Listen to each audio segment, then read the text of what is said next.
Informasi yang beredar, Bapak sudah pecat ya? Sudah pecat satu PP yang baru dilantik itu Pak. Kalau PP yang baru yang menceraikan istrinya. Itu benar Pak, ini pecat mana? Belum lagi dipecat. Belum. Apa pun belum.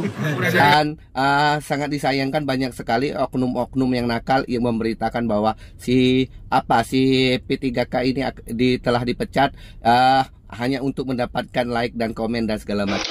Udah talak 3 Kak, nggak bisa balik lagi. Iya. Tahu, harus nikah dulu deh ceritanya.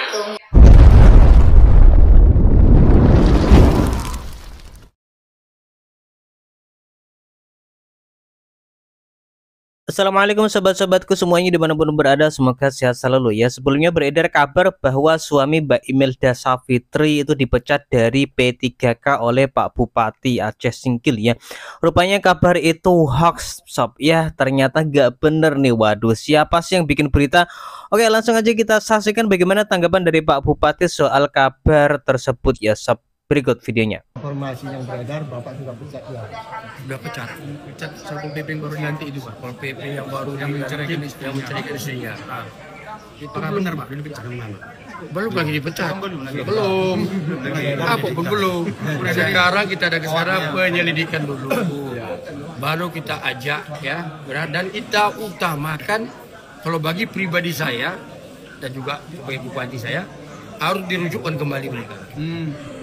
Nggak ada cinta cerai dan mereka kan belum bercerai habis ya. Itu harus kita mediasi sebaik-baiknya supaya dapat mereka ya harus bersatu kembali, karena ya yang paling kita sedihkan anak, mereka anak punya anak dua ini. Salam waras. Nah, heboh sekali ya ketika P3K katanya yang menceraikan istrinya itu setelah 2 hari dia dilantik itu sekarang ini dipecat. Nah, itu berita hoak. Dan sangat disayangkan banyak sekali oknum-oknum yang nakal yang memberitakan bahwa si P3K ini telah dipecat hanya untuk mendapatkan like dan komen dan segala macamnya. Yang benarnya itu sekarang ini sang P3K ini, sang suami inilah telah dipanggil oleh Bupati dan minta diklarifikasinya bahwa kenapa kejadiannya begini. Dan dia menyatakan bahwa memang pertengkaran itu sudah lama terjadi dan dia ini dilantik pada tanggal 15 atau 17. Setelah itu ya, 2 hari setelah dia dilantik itu ada pertengkaran yang sangat besar. Kemudian si suami ini lari ke rumah orang tuanya. Nah, setelah dia baru menceraikan istrinya itu tepatnya di tanggal 14 September. Jadi berselang ya, kalau dari tanggal 17 ke 14 September. Kemudian kembali ke rumah si perangkat pemerintah setempat, dia menyatakan bahwa telah menceraikan istrinya. Nah, itu kan hanya tapi untuk kepengurusan administrasi, dia belum melaporkan kepada atasannya bahwa dia telah bercerai. Nah, sang atasan ini akan memediasi.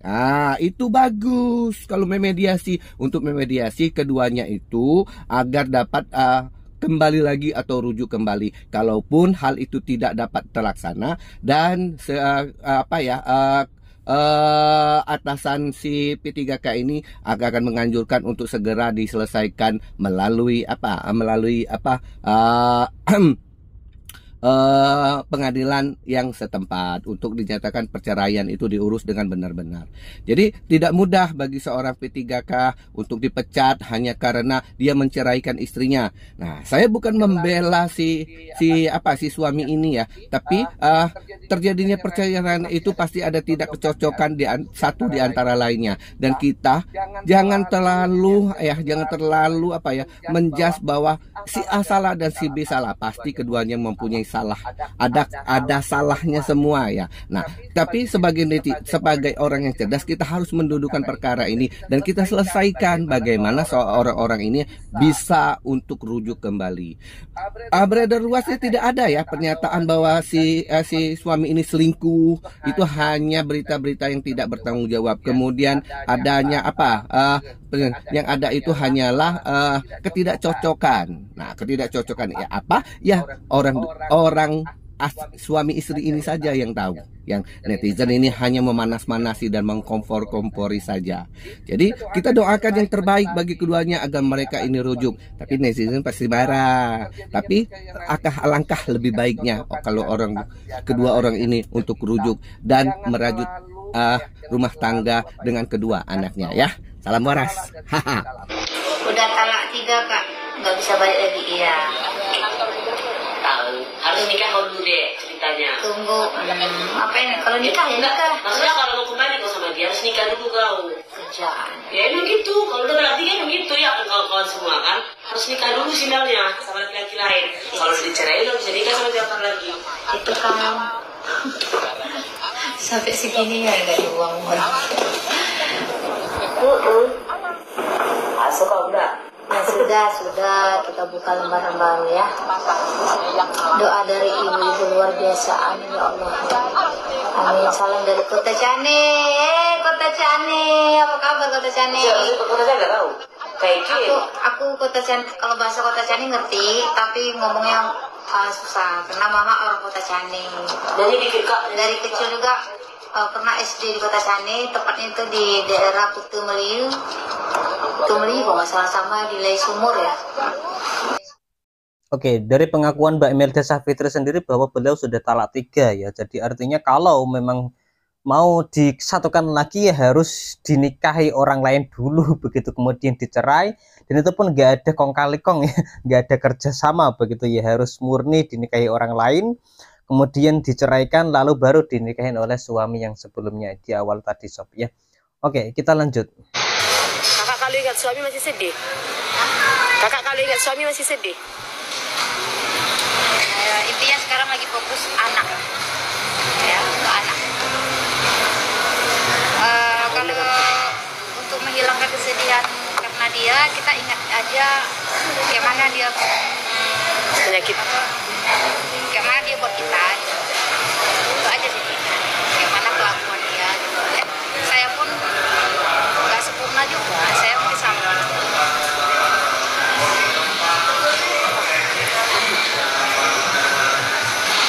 Balon. Ingat ibu jilbab hijau. Iya, kita kasih nanti. Jangan bahas-bahas dia di live. Mantan. Kita terus maju, kita terus jalan. Kak, nanti kalau udah sukses jangan sombong ya. Ya Allah, kesuksesan ini berkat kalian juga, berkat dukungan kalian. Jangan sampai balik lagi Kak ya. Insya Allah, doain saya lebih mengutamakan anak, fokus kepada anak. Oke ya, seperti yang dikatakan oleh Mbak Imelda Syafitri, dia udah gak sedih lagi, dia udah fokus ke anak sob ya. Bahkan kemarin dikatakan oleh dia juga, Mbak Imelda ini, bahwa dia udah gak ada harapan lagi, udah gak pengen lagi kembali ke suaminya lagi sob ya. Sumpah Yore, kalau aku jadi Mbak Melda, mungkin udah ngamuk satu kelurahan. 2 hari lagi suami dilantik P3K, malah diceraiin. Lah ini niat cari rezeki apa cari masalah Thomas? Tapi sabar dulu, karena ending ceritanya malah bikin haru banget loh. Dengerin sampai akhir biar nggak salah paham ya. Jadi ceritanya, Melda Syafitri ini ibu rumah tangga biasa, yang selama ini setia banget dampingin suaminya berjuang. Dari nol loh, udah susah bareng, jatuh bangun bareng, pas suaminya mau naik status jadi P3K, malah diceraikan. Alasannya? Katanya udah nggak cocok. Tapi ya, netizen mana sih yang nggak panas dengernya? Banyak yang bilang, loh baru mau enak kok malah lepasin istri. Tapi ternyata Tuhan itu nggak tidur loh Rek. Setelah viral di media sosial, Mbak Melda justru diundang ke Jakarta sama Denny Sumargo. Bahkan dapat bantuan modal usaha dari Sila Saukia loh. Masya Allah ya, kadang manusia ninggalin kita tuh di titik terendah. Tapi Allah justru bukain pintu rezeki dari arah yang nggak disangka-sangka. Kadang tuh ya, kisah kayak gini tuh ngingetin kita, jangan pernah takut kehilangan seseorang. Karena kalau kita tulus, yang datang gantinya malah jauh lebih besar nilainya. Mbak Melda bukan cuma kehilangan suami, tapi juga nemuin versi dirinya yang lebih kuat, yang bisa berdiri lagi tanpa harus nyandar ke siapa-siapa. Tapi coba deh kamu yang bayangin, kalau suatu hari suaminya datang lagi, terus minta rujuk, minta mulai dari nol, kamu kalau jadi Mbak Melda bakal sabar dan nerima lagi? Atau justru pilih lanjut jalan sendiri bareng 2 anaknya? Karena luka yang sama nggak pantas diulang 2 kali. Gimana? Coba tulis di kolom komentar ya. Pengen tahu dari sudut pandang kalian apa arti kuat buat seorang perempuan. Oke, sampai itulah video informasi hari ini. Semoga Mbak Imelda Savitri mendapatkan jalan terbaik. Kurang lebih maaf kami tutup. Wassalamualaikum warahmatullahi wabarakatuh.